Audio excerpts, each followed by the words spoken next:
Backwards. You want to put that? It's fine. It has something to do with the social science or humanities, exactly. Okay, I like the fact. Okay. Santiago Reyes is I don't have a whole pen, sorry. This one is someone else's pen. Here it is. So don't use that. No, it's not ready, son. Okay. Okay. Good afternoon, esteemed guests. My name is Pablo Reyes, My name is Martina Santiago, and I'm Patrick and Pantelia. today we'll be presenting our research paper titled The Impact of Cross-Training Activities and Frequency on Injury Rates in Teenage and Adult Athletes. So basically, this research explored the relationship between cross-training activities, their frequency, and injury rates among athletes aged from 15 years old to 25 years old.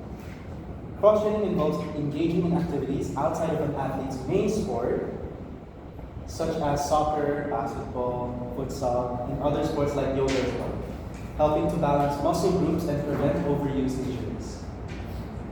In short, this research aimed to determine whether cross-training reduces injury rates more than sports specialization, which activity was most effective in reducing injuries, and how big of a role the frequency of training plays in all of this, in order to help coaches and young athletes to create better training programs that utilize cross-training effectively and safely. So, in the realm of youth sports, the drive to excel often comes with a high risk of injuries, especially to younger athletes such as teenagers and young adults. Many young athletes focus on just one sport at an early age, but these often lead to burnout, overuse injuries, and because of this, sometimes they leave the sport altogether. So, what cross-training's role in all of this is to prevent those injuries from happening, as well as to increase the athlete's agility, coordination, and balance. However, there isn't much clear information about the best ways to do cross-training, or how often to do it, and which activities are the best. So, what this study aims to find out is we are going to look at how cross-training affects injury rates and performance in athletes aged 15 to 25. So, our research focuses on three word questions. Number one, does cross-training lower injury rates compared to specializing in one sport? And number two would be, which specific cross-training activities are most effective for reducing injuries? And lastly, how does the frequency of cross-training correlate with injury rates in young athletes? So, correlating to the first question, the objective of it is to compare injury rates between the athletes who do cross-training and those who do not. For the second question, this is to identify which cross-training activities correlate with the fewest injuries. And lastly, the objective for the third question is to analyze how the frequency of cross-training influences injury rates and overall health. So for our conceptual framework, we aim to measure the relationship between cross-training and injury prevention by looking at injury data alongside cross-training habits and normal training habits of our athlete participants.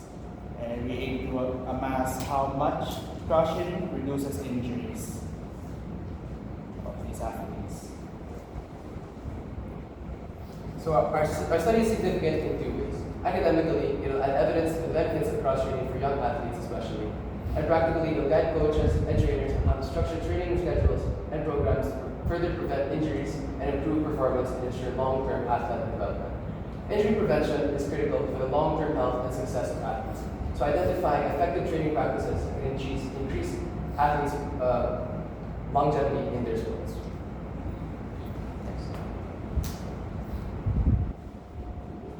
So for our methodology, we aim to get 20 or 200 basketball athletes from around the Metro Manila area, and they are supposed to be aged 15 to 25. So, to add more details about that, basketball is a popular sport in the area, and this will give us a broad range of participants. Athletes who engage in cross-training will be compared with a control group who focus exclusively on basketball. So for our research design, we collected data on the types of cross-training activities athletes participated, as well as their injury history. The athletes who cross-trained were supposed to be grouped by the frequency of their cross-training sessions, and the data was meant to be compared to those who did not cross-train. For ethical considerations, this research prioritizes the ethical treatment of all participants, and all data all data that was collected will be treated. All data collected through surveys will be kept confidential and not linked to any identifying information, ensuring anonymity of all participants so they can answer wholly and honestly in all their experiences. We only look at the research team only looked at aggregated data focusing on trends and patterns rather than individual responses. The findings will be presented in a way that protects the confidentiality of all participants. So basically, for the scope and limitations, this study focused on athletes aged again 15 to 25 years old who participate in organized sports.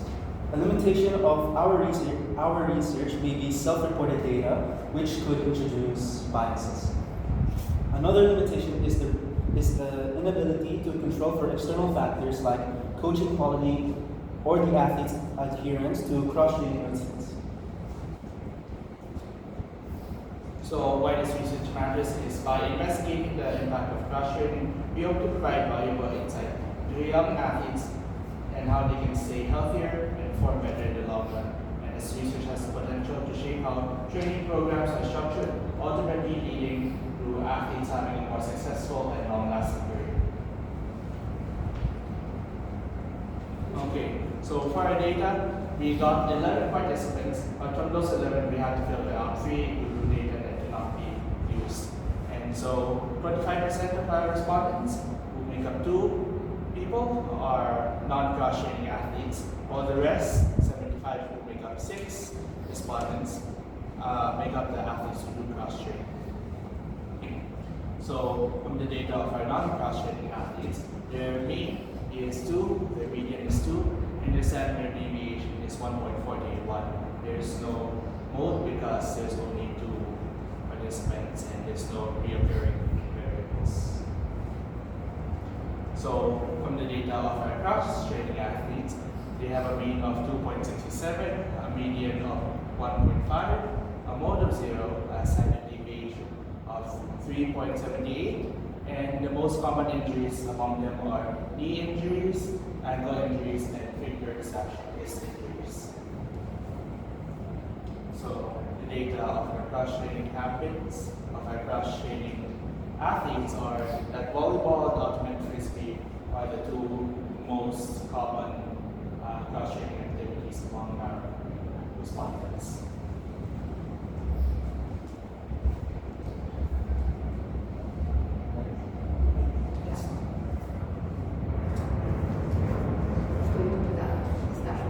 I can try this. So cross-training participants, so according to our data, cross-training participants have a higher injury rate compared to those who do not cross-train, but a problem with our data is that our pool is too small, at around 8 participants, and the ratio of cross-training participants to non-cross-training participants is about 3 to 1. And but what we gathered from this is that a third of our cross-training participants have no reported injury rates. And because of this, we believe that there is some evidence suggesting that cross-training may have some influence on our injury rate, as stated by our sources that we use for this research. So, some limitations that came from our data gathering is that the lack of data severely affected the results, as the data from the cross-training and non-cross-training athletes could not be adequately compared because of the amount that we had access to. And while some limitations that are inherent to this study are that the data will be limited to participants from around the Metro Manila area, and that there's a self-reported data bias brought in by the participants of the research, as they have to recall how often they go to basketball, how long they usually train, like per hour, and how long they cross-train, and how often they cross-train in a week. As well as their injury history. So for our future direction, adjustments that could be made to future research focused on this subject would be having a larger data collection period in order to get more respondents and a more streamlined system to get the responses of participants over 18 much easier. And changes to the research questionnaire being the removal of the exact age of the participants and more clarifications on the area of recurring injuries. So in conclusion, we aim to better understand how cross-training and its frequency can better reduce injury rates in young athletes.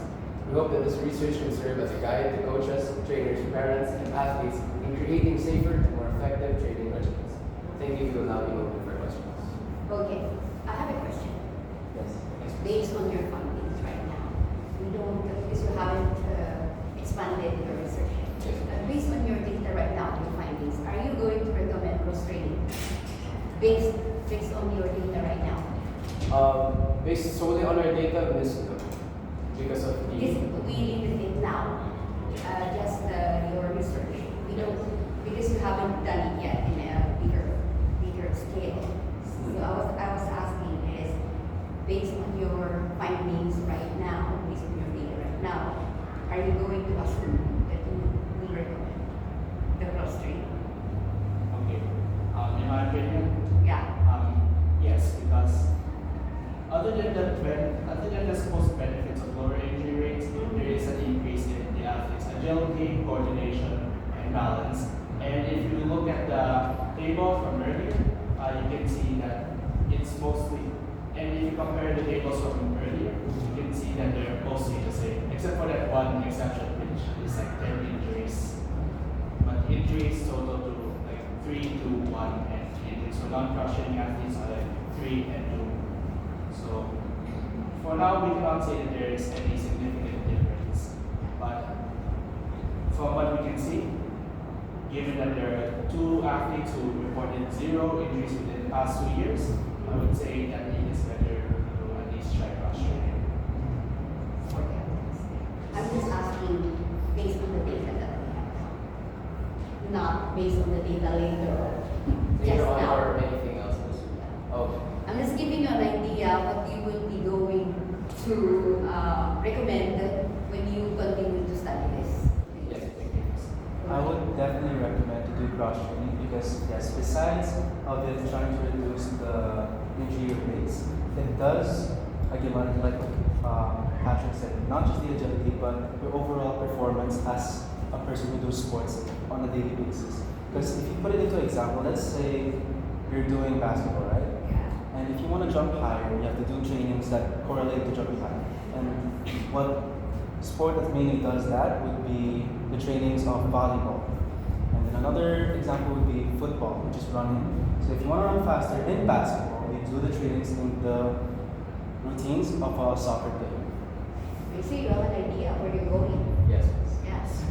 You just have to continue the study and widen your scope Yes, and your respondents. yes, respondents. Because I really think that year 6 and year 2 and 6 respondents, It's very it's very small. But Yeah. of course, like what again what Ms. Gabby says, as long as you widen that, you widen it, I'm pretty sure you're gonna get the answer that you want. Okay. And I'm very sure that we're actually leading to that direction because basing on the amount, despite it being very low, majority of the athletes are people who do cross training, which does involve reducing their overall injury rates as well as improving their overall fitness. Mm-hmm. This is what I wish that my friends would do when we were in college. Don't ask me the tough questions. Don't ask me the tough questions. When you are going to do a full blast of your research and you are going to get as your panel of that, lagot kayo. Oo. Okay, Kayo na lang, dami ko ng question. Oo nga eh. With me, my only thing is that you need to relax when you talk. Yeah. All of you had good diction. All of you had good, voice, like Projection. projection. Very good. The problem is that you were like this. It would be nice. I was waiting for some of you. You had the most eye contact looking there. Remember, you don't need to look at us. Remember that. Look at the wall, the ceiling, and the walls. And our forehead. And our forehead. Never look at our faces. Even if the person is really going, like that or like that because they don't understand. No, don't look at that. You know, just look at the forehead of the person. I think you were taught in your speech class that you can look at the forehead of the people as if you're looking at them. I teach that in speech. Anyway. Miss Gabby teaches that. Hint, hint. So dito, parang hindi Okay, nila tama, ma-affect I- sa facial expression nila. Yours. Here, no? 7 items. Okay, wait. Yeah. Yes, any other questions, please? So far, I'm interested to know your findings. If you're going to go through with this, Are you? Yeah, they're gonna continue because it's a one-year program. Okay. It's only one semester. So next semester will be the full class data collection and full and interview. all this, yeah. You're going to Nice. the right direction. And then, sorry ha, so you're going to do futsal. I'm assuming you will do ultimate. What will you do? Like that. What will you do? Because he's a futsal boy. This boy is an ultimate boy. What are you? I personally don't do that much sports, miss. Okay, so you will kind of like be the control person, the control group. That's nice, you know, and it's good to have someone. I like the mix. I like the mix of sporty and, you know, not so sporty, like that. I like that. I like that, okay? So, Prantilla, relax, okay? Now, the one thing that's going to make me doubt you is that number one, you are folding your, like that. Ah, oo, ayan. Oo. Yan, wala akong pakialam din. Ikaw yan. Ako yan, okay? Like that. See? Much better, okay? Sa content na. Oo, like that. Me kasi, I'm more of the diction, I'm more like that, but that's me. Okay. Okay, so for me, performance level is okay, can be better. Okay, can be better. Okay? And some of you were talking a little too fast. Okay? Relax. Okay? Am I still on time? Am I still on time? Okay. Okay, next. Establish the argument. Yes. Okay? Reflect. I don't need to say something about the item 1 because pareho lang. Engage audience. When you got me because the thing is, I seem to know your backgrounds, okay? I don't know your background, but it's fine. We don't need to know your background when presenting, okay? So it's also good like that. It's very good. Okay? Then establish the argument. Okay? Okay? Yeah, you understood the question. I like it. Okay. I'm very bad like that. I don't know what to count. Ikaw na bahala Thank you mag-count. very much